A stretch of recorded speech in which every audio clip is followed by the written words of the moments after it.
Hi friends.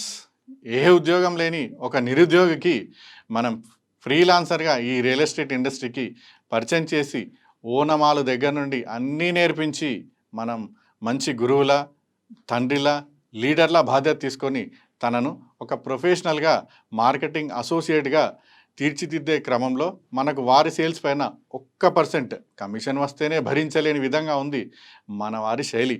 ఇదెక్కడి తత్వమో ఇప్పటికీ నాకు అర్థం కాని ప్రశ్న. లైఫ్లో సెటిల్ అవుతున్నామంటే ఎవరు కారణం అనే ఆలోచన శక్తి, ఇంగిత జ్ఞానం లేకపాయే మన వాళ్ళకి.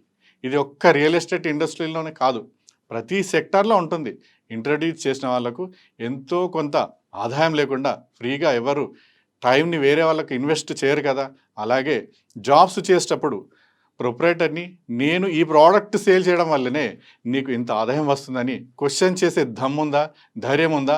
ఒకవేళ అడిగితే వెంటనే ఉద్యోగం గోవింద.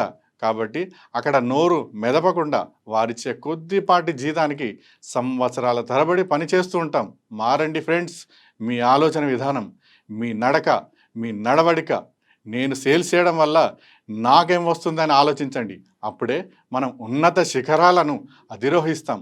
నలుగురికి స్ఫూర్తిదాయకమైన వ్యక్తిలా సమాజంలో డబ్బును, పేరు ప్రఖ్యాతులను సంపాదిస్తాం. అదే నా ముందున్న లక్ష్యం, నా జీవితాశయం. మరి మీకు కూడా నాలా హ్యాపీ లైఫ్ లీడ్ చేయాలనుకుంటే ఈ క్రింద నంబర్లో నన్ను సంప్రదించండి. Thank you.